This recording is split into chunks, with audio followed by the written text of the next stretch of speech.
At this time, I would like to welcome Pierluigi Stella with NetworkBox USA, who will be moderating our technology forum. Thank you, and good morning, everyone, and thank you for being part of this conference today. As everybody else here in these challenging times, we've had to move this conference to a virtual one, and for the sake of everyone being safe, of course. And obviously, the big elephant in the room for everybody is this extremely small organism that is about 250 times smaller than a hair in size, about 3.3 microns, that has managed to change the life of the entire planet for over a year. And as we were discussing with the organization panel for this conference, what are we going to talk about at the technology session? Obviously, with a lot of ideas were thrown in, things like artificial intelligence and the cloud, the information technology in general, the Internet of Things. There are so many things happening in technology these days. There is a very exciting and very interesting. But we all went back to thinking, well, okay, but our audience is the businesses in West Houston. And it's a very kaleidoscopic kind of audience, from very small businesses to very large corporations, which is the common topic in technology that everybody needs to be thinking about, especially today. And obviously, cybersecurity is made the top of the list because at the end of the day, while cybersecurity may seem to be a problem for everybody, for just the large corporations, that's not the case.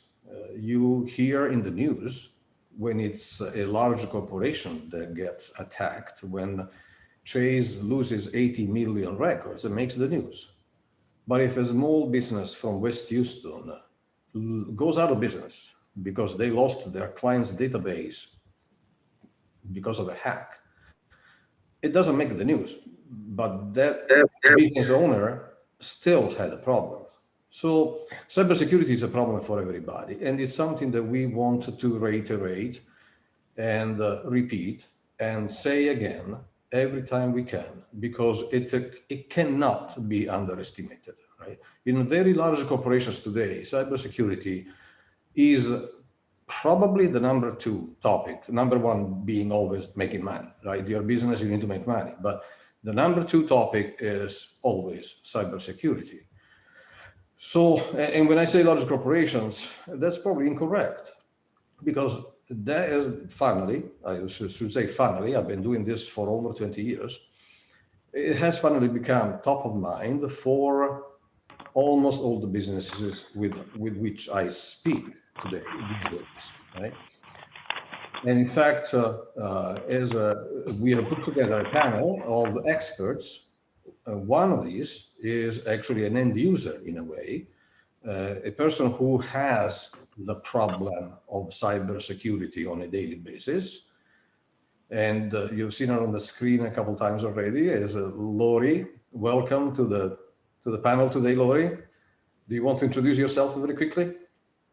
Sure. Thank you. Thank you so much for having me today. My name is Lori Saunders, and I'm the president and COO of Plains State Bank.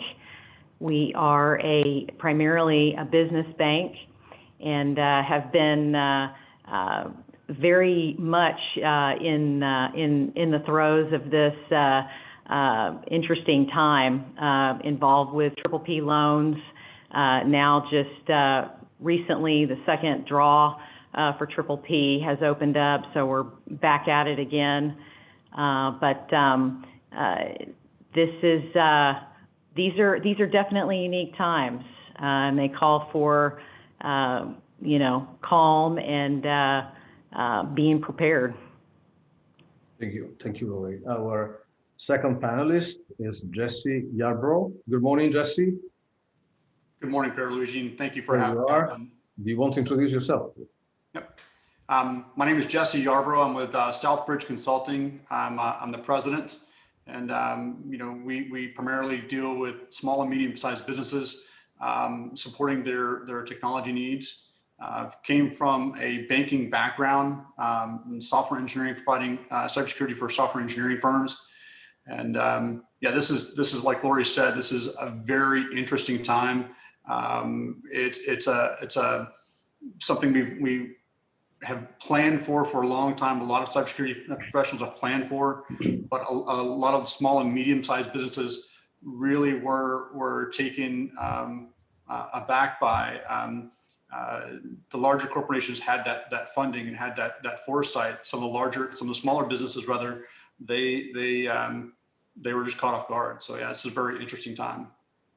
Thank you, Jesse. And the third panelist, in no particular order, by the way, is Andy Sawyer. Good morning, Andy. Morning, Pierluigi. How are you? Welcome. I'm doing very well. Do you want to introduce yourself? Absolutely. I'm the Chief of Security and Facilities for Locke Lord.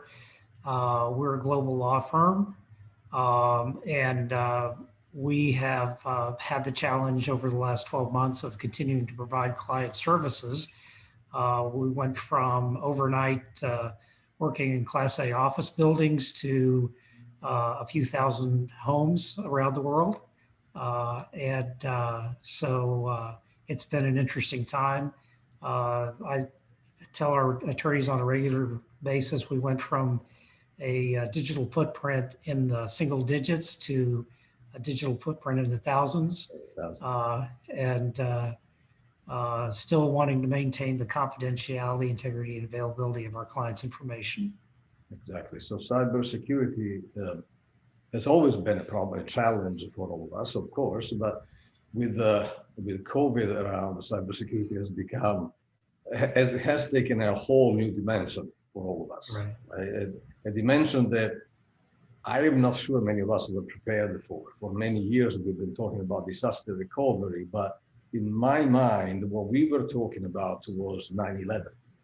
Right? After 9/11, we started talking about we got to have our computers in a data center, right? We have to have the ability to work remotely.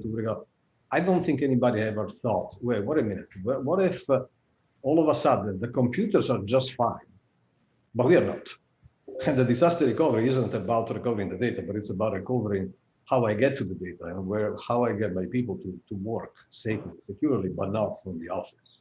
Right? So Pierluigi, let me just interject real quickly that prior to last March, I basically respond to our client in terms of what assessments they regularly want to know just how secure we are. And before last March, I probably had 2 assessments that said, what would you do in the event of a pandemic? Yes. And we actually had some sort of a plan put together. I can tell you that it didn't fly. It's like football. It doesn't survive the first snap. But since March, I've had every client want to know what our pandemic plan looks like. I have had the same problem. We get audited regularly. And one of the questions just once in 20 years, one of the questions was my pandemic preparedness. Right. I confess that even though I knew what pandemic was, I almost had to go look around the dictionary. not quite, but it was that bad. Right? We were so like, pandemic? Like, I'm trying to set up a disaster recovery here. Anyway, Lori, let me ask you, let's give us an idea to our audience. What are the components of what a small, medium business should look for to start a product? Right? Because we often think, oh, I'll just get a firewall, I'll put it there, and I'm done. That's cybersecurity. And all 3 of us, or 4 of us here, we know that's not the case. Right. Yeah, when I'm talking to our business customers, we emphasize cybersecurity quite a bit, as those are the customers that have higher risk transactions where they're wiring or ACHing funds outside of the bank to various places in and around the world. So essentially, I mean, you've got to start with the idea of having a culture of security in your organization. And it's got to start from the top and go down. And once you kind of have established that, and the leadership, makes it known the importance and the criticality of the security, I think that by and large, you'll create that culture and you'll have the buy-in from your employees. The firewall is one aspect of, that security, but I think you all would agree that it's got to be multiple layers, and that's just one layer. So those are the two things that come to mind without getting, too far into the weeds. I think having a culture of security, first of all, and making it a priority, and then no one security tool or feature is the answer. There's not a magic bullet. There are many, many things that have to be put into place. So without wanting to point fingers to our, what we in the industry call the 8th layer of security, right? Would you, Jesse, MD, would you guys agree that maybe training the users is probably one of the highest priorities today? I would agree wholeheartedly. End users typically, you're going to stop a large amount. I'm talking like 70% of attacks are stopped at the desktop level. It doesn't matter necessarily what we do as cybersecurity professionals. If the end user is not doing the right thing, they don't have the right policies and procedures in place, they're not trained properly, you're going to have it, just everything, the stack card just going to fall in on itself. So I think the foundation for cybersecurity is a good end user training program. Yeah. Yeah, and I would just add to what Lori and Jesse have said, that cybersecurity is all about attitude. The message to my attorneys is we have really best of breed technology, and we continually update that technology, and our partners invest heavily in that technology. But the reality is that hackers today don't attack the technology, they attack the individual. And the analogy I like to use is that, our cybersecurity tends to look like a Butterfinger bar. It's hard and crunchy on the outside, but soft and chewy inside. And so if you can get inside, and the inside is the attorney, the individual attorney, that's where you've got to be the strongest. Our people, I say every week, I send out a mailing and I say, you're my very best firewall. I often think of this as a parallel to the cars that you drive. Before they give you a car, they run it into the wall 50,000 times to do crash tests to see how it reacts, right? But at the end of the day, you're the one driving it. And if you actually drive it into a wall, you might not survive it. So it's a matter of, at the end of the day, it always comes down, and I don't like to point the finger to the user, because there is a school of thought in our industry that says, well, but you should protect them because that's what you're there for. And it is true. We need to do our job at protecting them. Lori made a great point of it all comes down to culture, because if the president of the bank, as she is, doesn't take security seriously, I doubt the teller will, right? But if the president of the bank tells everybody cybersecurity is very important, then maybe the rest of the employees will think twice about clicking a link, right? When they know that there is consequences. However, now many of you have already said your employees are home, right? Especially for most of my clients are banks, and I have seen that at least 30% of their users, if not more, on a rotation basis are working from home. You and the other have already said that most of your lawyers are working from home. While this has increased in many cases, the efficiency, because at the end, really, I get up at 8 and I'm at my computer if I want to. I don't have to get up early, get ready, go out, get stuck in traffic. It hasn't given us a different perspective at how we could organize the work in terms of lifestyle. for us, this has created some challenges. So maybe, Andy, you can elaborate on what kind of challenges in terms of security you've had, because I hear, the only thing I always hear is VPN.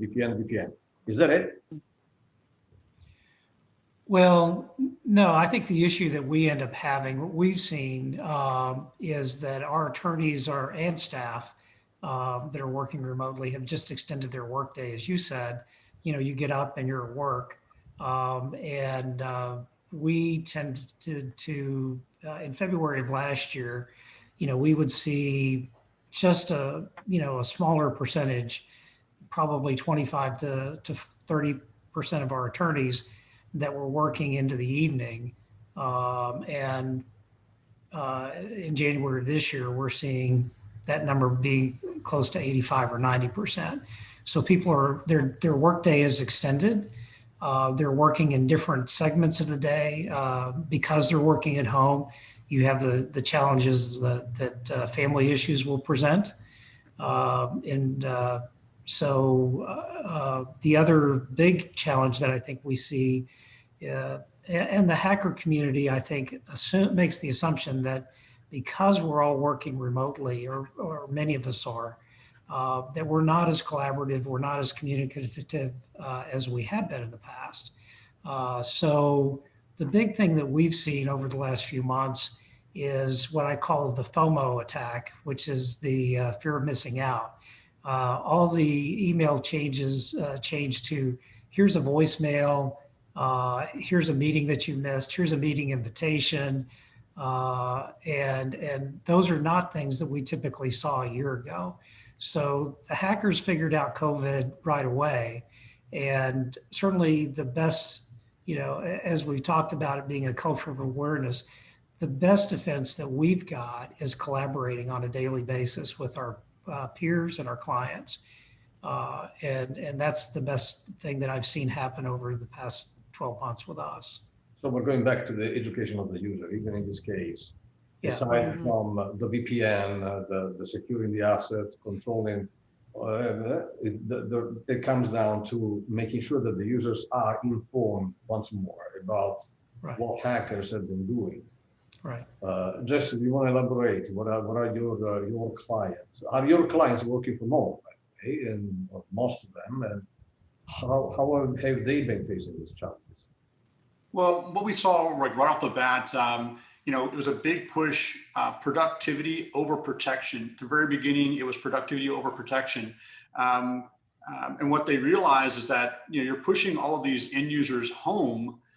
What security are you putting in place at home? What does that look like? How are the PCs being managed? A lot of small and medium-sized businesses, they leverage their employees' personal machine right off the bat to drive productivity, because it's productivity over security protection.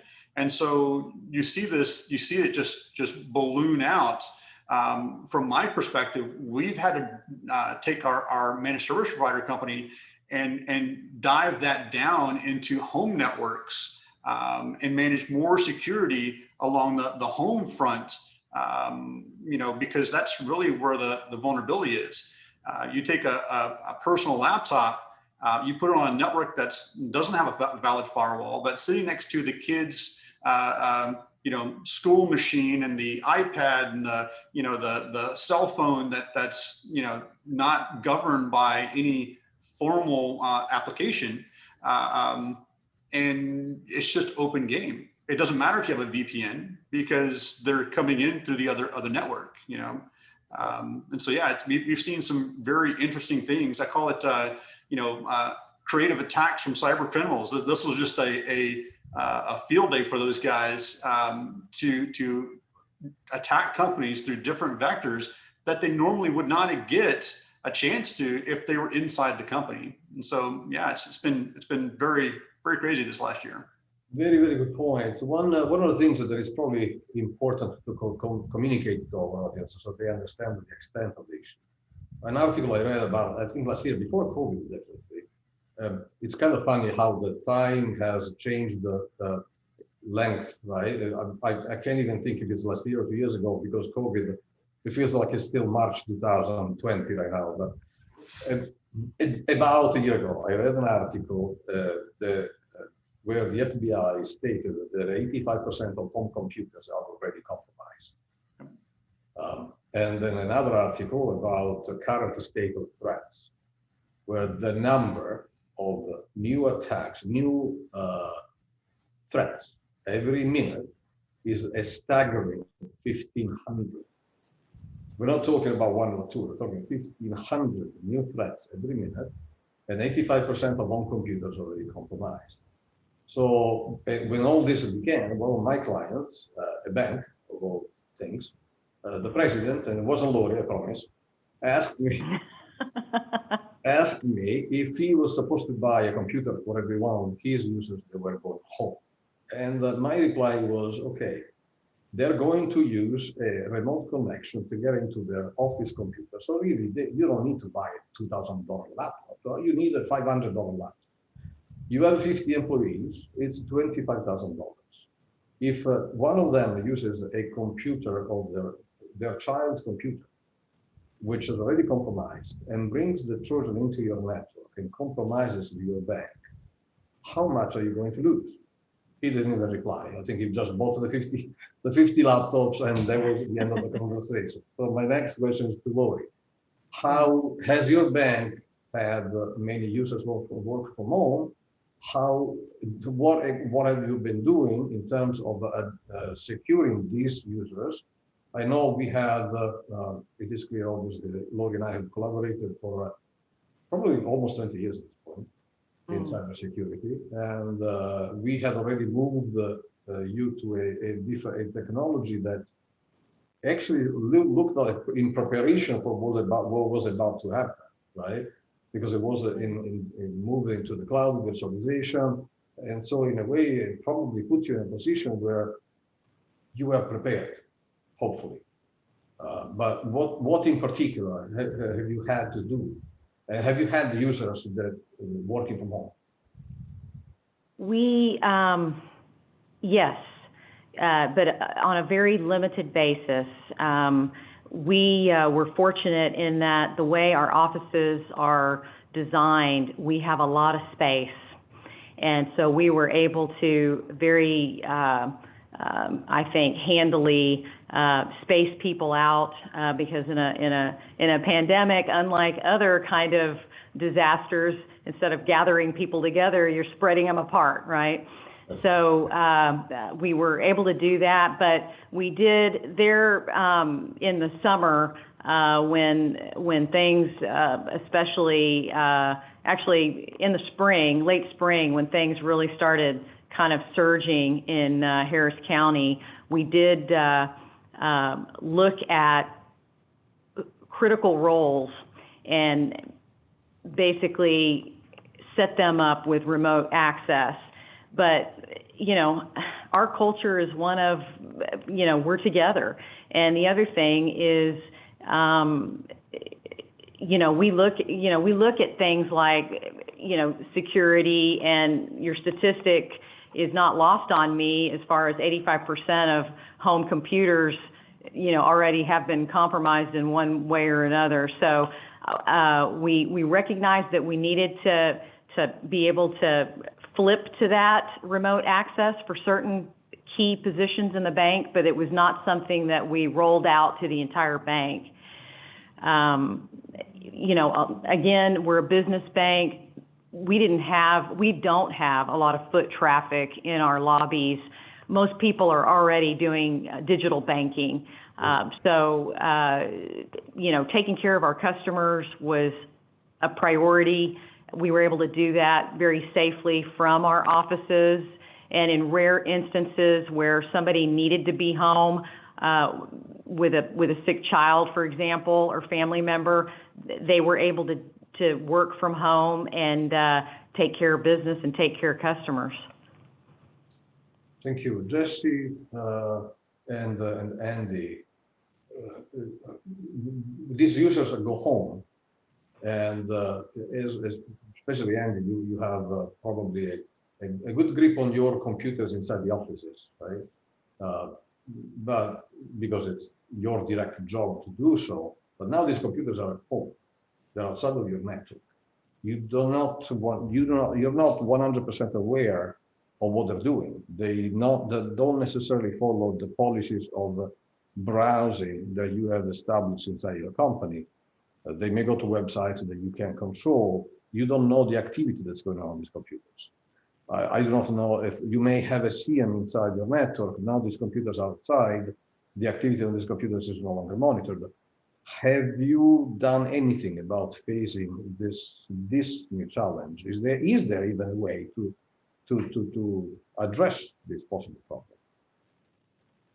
Well, from our perspective, our security for people that are working outside the office is identical to the same security that they have while they're in the office, which includes their browser activity and what they can and can't do on the machines.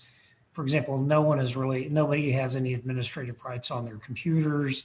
The way that our web filters work, they follow you wherever you go on whatever device you're on.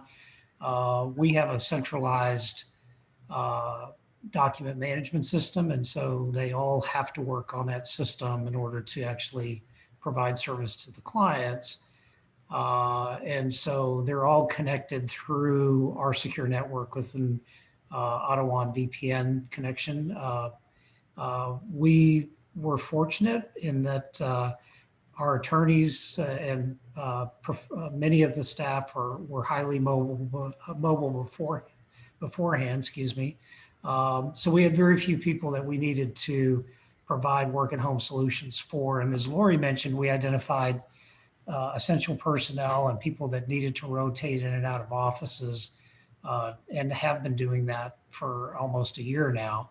So really our security model hasn't changed much, but we have a high visibility into all of the machines and all the activity going on the machines.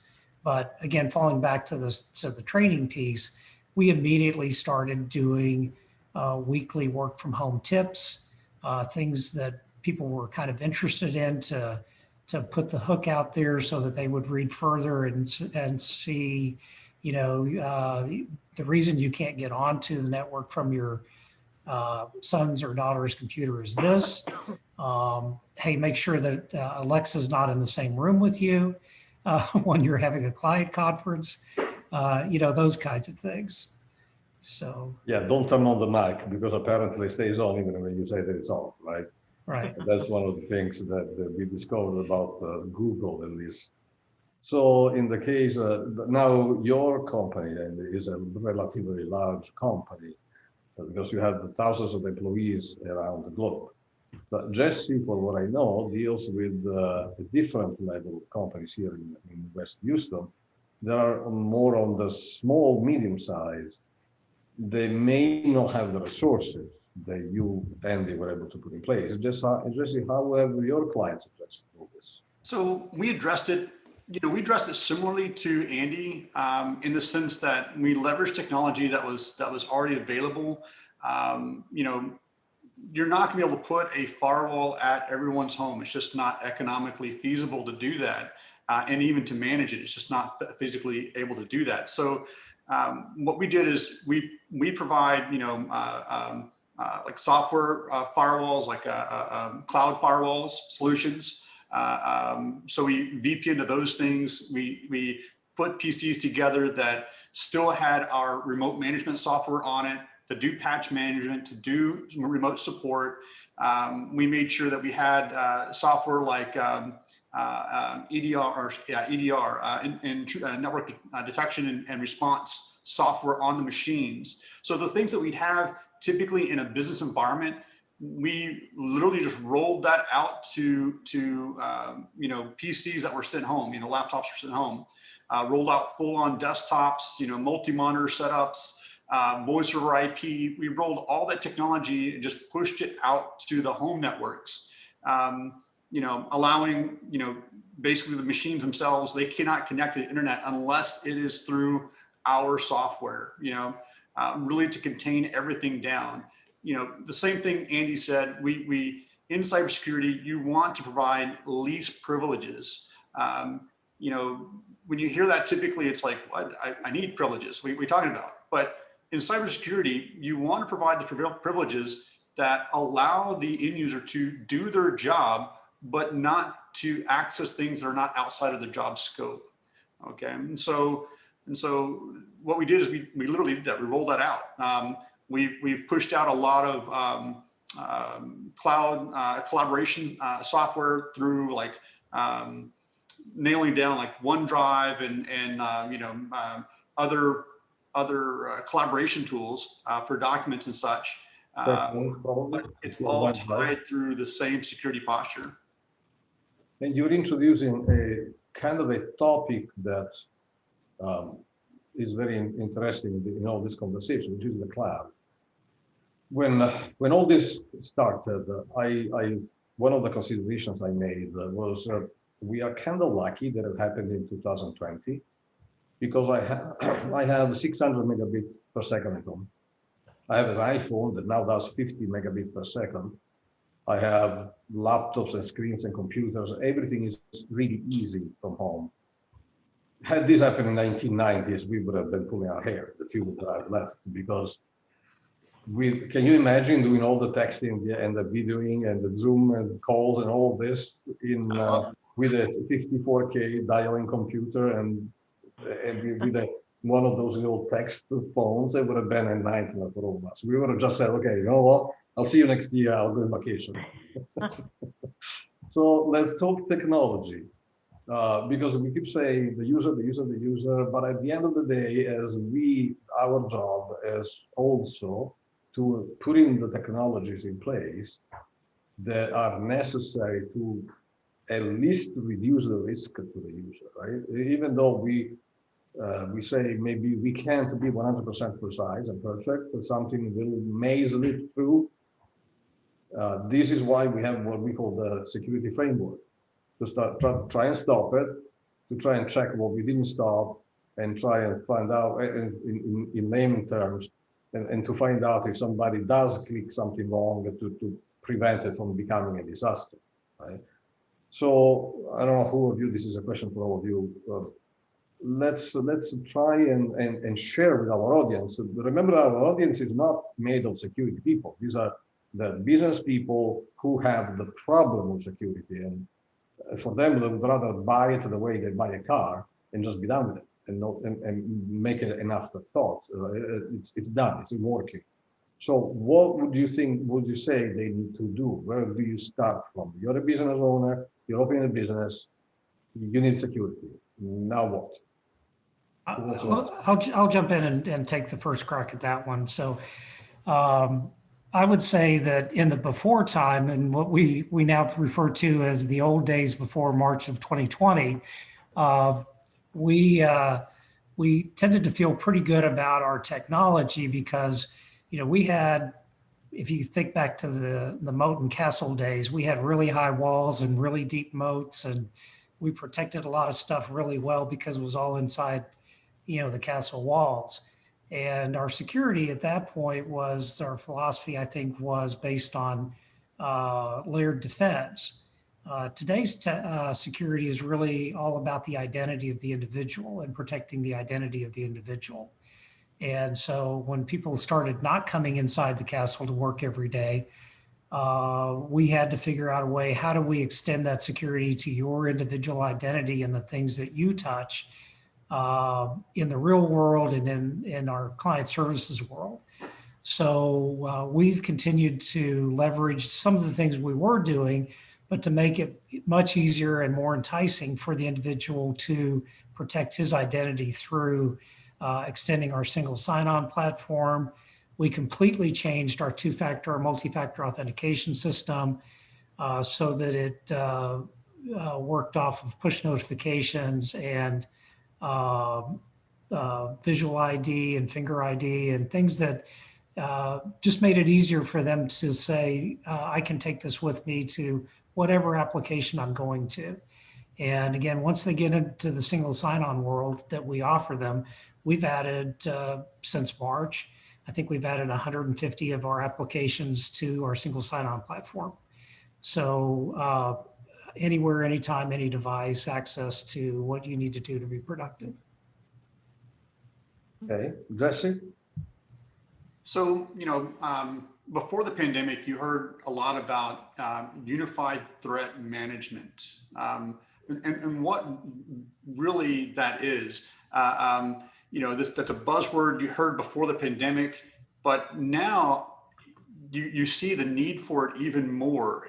How to identify those threats. The security information that's coming in, the event management, the SIM technologies that are needed to kind of identify and take care of these threats, because again, you're getting attacked from places that we weren't originally looking for attacks. Not saying that we weren't looking for attacks, we weren't expecting as many attacks as we were.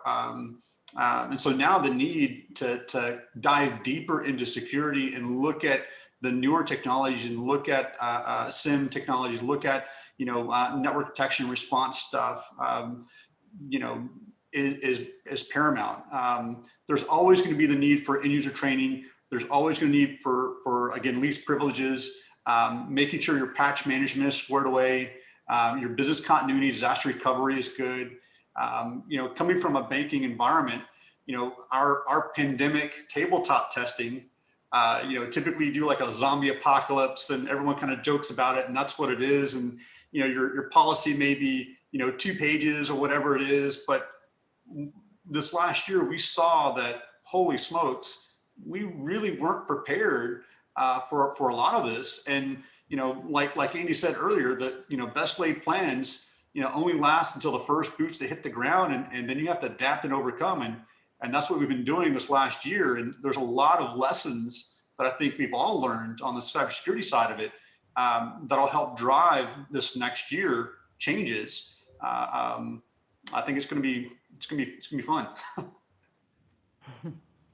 Lori, you have as an end user, you're a bank, you get audited on a regular basis, and I know West Houston has many community banks and small, medium-sized credit unions. It is I don't know if there is anyone attending that is not from West Houston. I live smack in the center of West Houston. That's why I'm here. But West Houston is the second largest chamber in Houston, and really, in a way, I would call it the largest, because the largest one is the Greater Houston Partnership, which is a partnership of all the chambers. It encompasses the entire metropolitan area of Houston. It's not even fair to call it a chamber. West Houston is indeed a chamber and has the largest economy. So most of the economy of Houston is in West Houston, and therefore there are many community banks or branches of community banks and credit unions. So let's have, they get audited as often as probably yours does. Let's have a word for them and for their clients about what the community, the banks, the banking industry, the financial institution industry in general is doing. Have the auditors changed their questions? Have their approach to auditing? Have they been looking more into the, obviously, the COVID situation, the working from home situation? I would expect the answer to be yes, but what are the details of that? Well, I don't know if they've changed their focus per se. The threats of yesterday are still the threats of today with regard to phishing and Trojans and ransomware. I think we're going to continue to see that, and it's just going to be, increasing in frequency. And the scenarios are going to be kind of taking advantage of whatever the current environment is. This last year was the pandemic.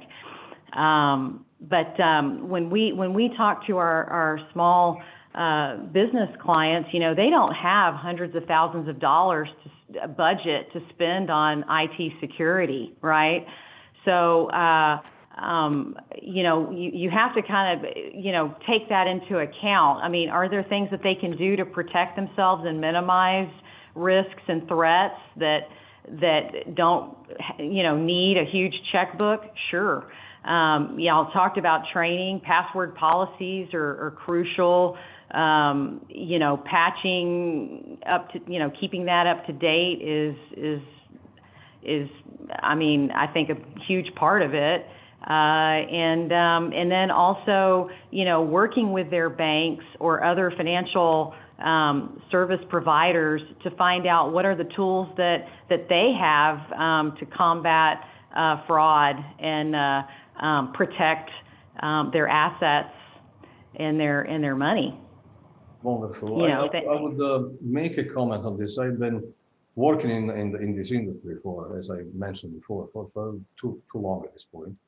Lost half of my hair in the process. And the one thing I've noticed along the way is that, just to reassure our audience, right, is that the banking industry tends to be the most forward in terms of security, not because bankers are such gurus in cybersecurity, but simply because they get audited all the time. Right? You get the OCC and the FDIC and the Federal Reserve and the NCAA, State Department of Banking. Anything, right? You get so many depending on what kind of bank or credit union you are, you get so much auditing all the time that you just cannot not do right. At some point, you have to do it right, even if you don't want. So even though you hear in the news things like banks are getting attacked once in a while, it's quite amazing that actually happens, because the amount of work that goes into securing this industry is always amazing, especially when I used to compare to other sectors that were lagging quite a bit in those terms. So, but what I would make a point, and you said that clearly, very clearly, about the checkbook. They don't have a checkbook, right? That can be said in different terms, in terms of they don't have the expertise, or they cannot buy the expertise and bring it in-house. To me, it's always like the famous phrase from a movie that says, you don't show up to a gunfight with a knife. And that's what they're doing, right? They're showing up to a gunfight where they have the largest bazookas and they have a little knife in their hand, maybe a kitchen knife. So the reality of it is, most small and medium businesses cannot be properly prepared. So would you guys agree on, if I say, and this may sound interested because of what I do, but maybe I say it because of what I do and because of the experience I've had over these years, would you agree that maybe small, medium businesses would be better served if they delegated, I couldn't find the right word, if they delegated this aspect of the business to someone like Jesse, someone like a company that can provide them with what they really need at a price, hopefully, that they can actually afford, because they don't have to pay salaries for $200,000 a year experts. They just buy a slice of their time and take their advice in what they need for their protection. What do you guys think? And this is a question for all of you. We are actually almost out of time, so very quickly. Well, I think I would just close with saying that, people need to feel empowered that they control their own destiny when it comes to cybersecurity. So I do think it's a hybrid approach. I think my parting thought here is that computer or cybersecurity today is as much a social science as it is computer science. And I think, to your point, the computer science piece of it for many small businesses can be handed off to people that are really expert at that. The social science piece you need to own and you need to be responsible for. Absolutely. I would 100% agree with that, because it ties nicely back into the very first sentence that Lori said at the beginning, where she said, this is a matter of culture and it needs to come from the management. You cannot delegate that aspect, because that's part of the culture of your company. You need to have security in mind in every aspect of your conduct of business.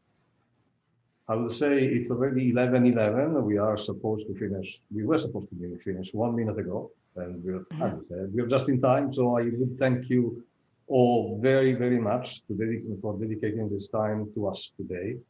It was great. I hope our audience enjoyed it. We haven't left any time to questions and answers because we talked so much, but cybersecurity is a very wide topic. We could be here 3 days in a row. We still wouldn't be finished. So we did what we could in the 40 minutes that were allotted. Thank you again for participating. You have one. Thanks, Pierluigi. Appreciate it. Thank you. Thank you very much. Bye. Thank you. Bye-bye. Bye.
Folks that are wanting to remodel their home, people that maybe want to consolidate some debt, we can actually give customers conditional approval within 48 hours of application. Our clients can close as quick as 14 days. We tell the customers from the very beginning of the process what the rate is. Customers don't have to call a 1-800 number. They have Brenda as their banker that is going to answer all questions or needs even after the loan has been closed.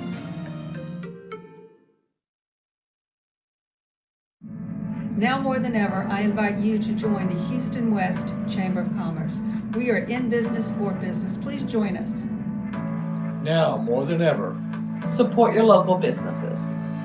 now more than ever, increase your visibility. Have your voice be heard. Increase your search engine optimization. Now more than ever, increase your relationships. Increase your revenue. Increase your network. Increase your sales.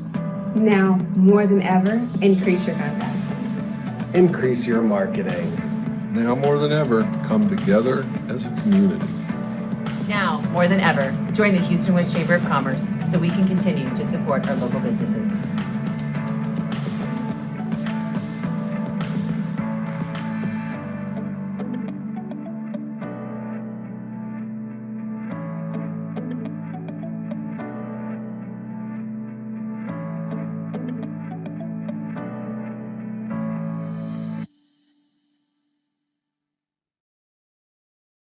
What did it take for me to beat lymphoma? It took an incorrect diagnosis, a failed stem cell transplant, and one call to MD Anderson Cancer Center to renew my hope. It took the brilliant minds of my oncologists and a groundbreaking clinical trial to defeat my cancer and trailblaze a path to help thousands more. What will we do in the pursuit of making cancer history? Whatever it takes.